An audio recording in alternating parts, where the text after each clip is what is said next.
Did you walk? No, I got a taxi from the station.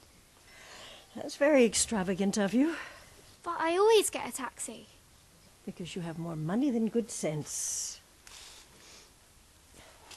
What are you hiding behind your back? Flowers. What kind of flower? Sunflowers. I always buy you sunflowers. Well, they're disgusting things. You can leave them outside. But I thought you liked sunflowers. Come on in.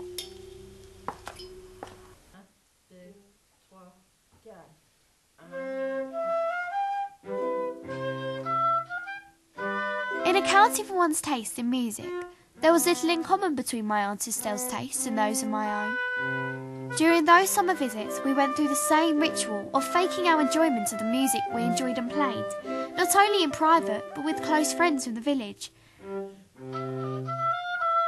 And it was hard for me not to pretend I enjoyed my aunt's tastes, even if the company demanded a little more propriety than I'd otherwise shown. Of my recollections from those summer visits, the first remained the most clear and exciting. 10 years ago, when this all began, little then did I realise that I would remain Estelle's chosen summer companion, picked from a crop of more able cousins, I should think. Estelle was not the easiest woman to please. She harboured secrets, dreadful secrets you would say, but refused to tell, and suffered problems of her own, rooted in some secret past.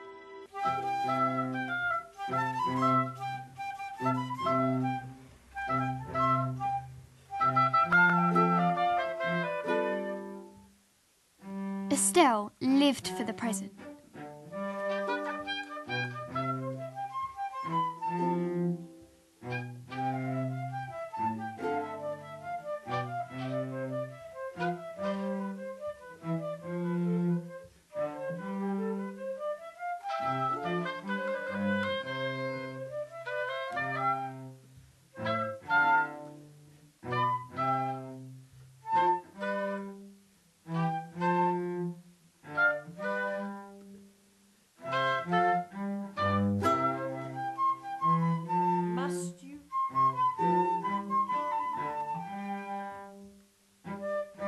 She would seldom talk about her family.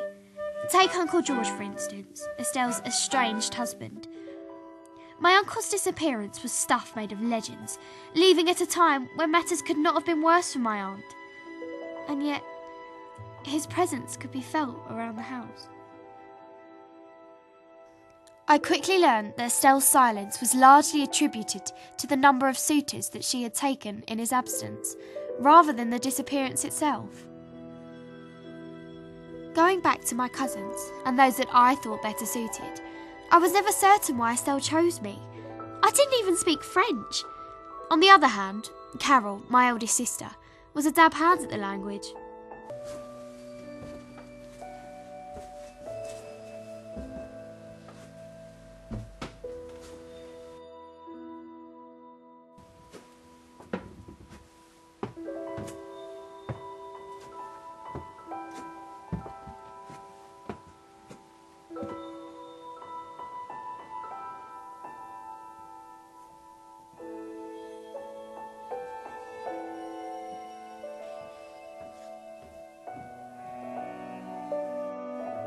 Oh, there you are. I guess my insecurity really started on that first day of my arrival, when I had lost all the money given to me by my parents. Estelle was quick to point out that there was worse things in life than losing a little pocket money, reassuring stuff from a woman that was penniless. Assuring me that the money hadn't gone far, she even offered to help me look for it, but I had to wait until she had returned from an assignation outside the village. Scary to think I should stay alone in the house. But I was happy she wasn't angry with me, and I immediately took myself off, stomping about the house in search of the lost pocket money.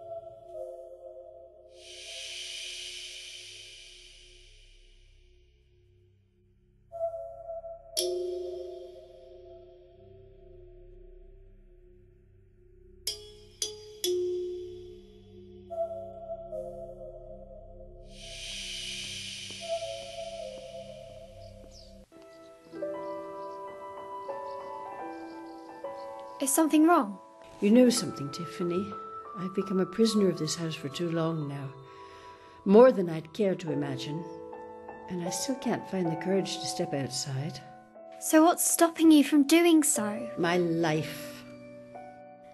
Wherever those dark moods took her, they were soon dispelled, and with a smile she'd return to her old self. A prisoner, admittedly, but a free spirit nonetheless. One day, I mustered the nerve to ask my aunt why she had chosen me out of all the others. Because you don't ask too many questions.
Estelle was quick to point out we were like sunflowers.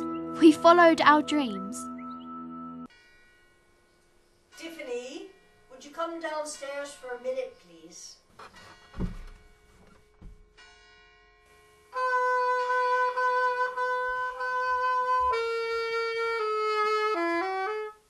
You'll never believe what I've gone and done. I've lost my wedding ring again. How very thoughtless of me. And so it began all over again. The same game of turning the house inside out while we looked for my aunt's wedding ring. And that's how it usually went on. We'd fall about laughing as we unearthed all manner of things during our search to relocate Estelle with her wedding ring.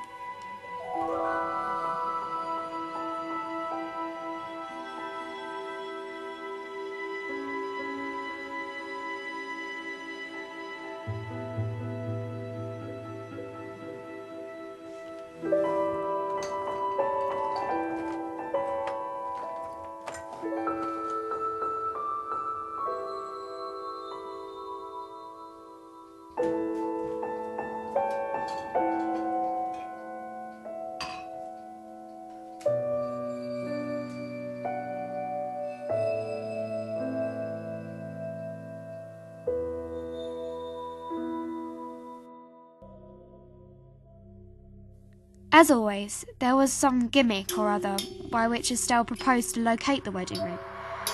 She said she had developed an acute sign of presence that was commonplace along a certain tribe of American Red Indian.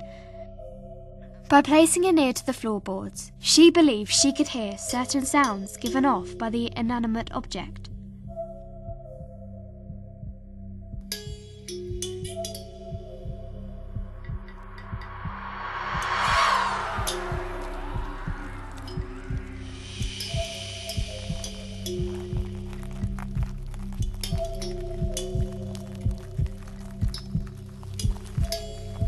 I can't hear anything.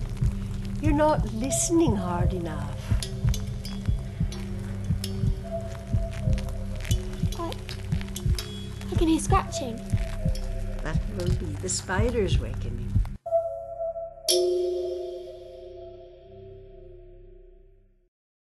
Where did we find the ring last year?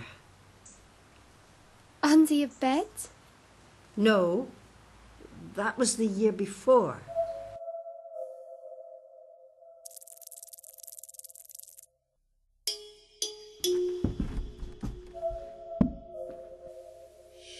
What's all the noise? Nothing. I was trying to reach for something.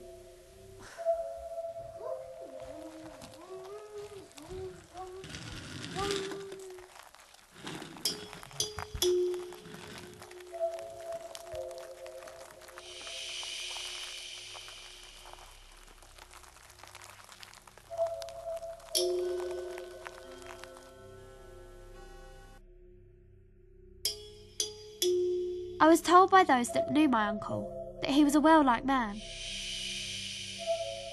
His disappearance came as a bit of a shock. I should have the cello and the flute to play along with us because, and if we could... What happened to Uncle George? It was $1 million question, and one like my aunt's wedding ring. A sinister mystery to me, and all that claimed friendship with her.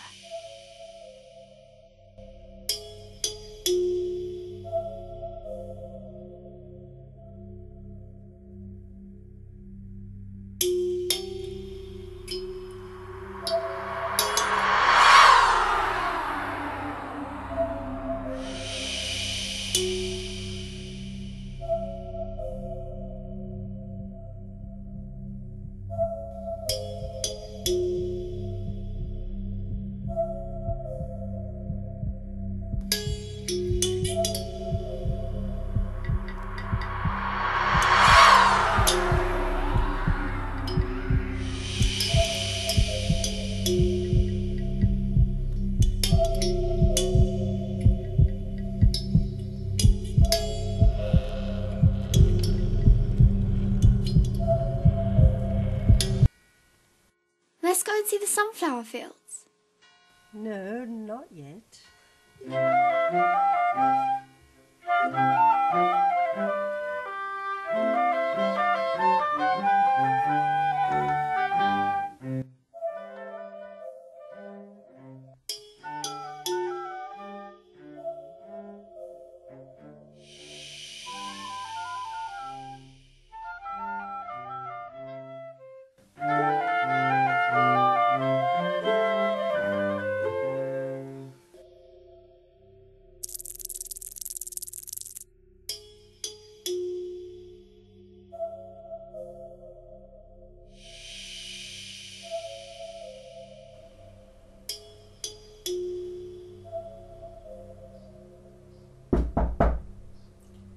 Go away!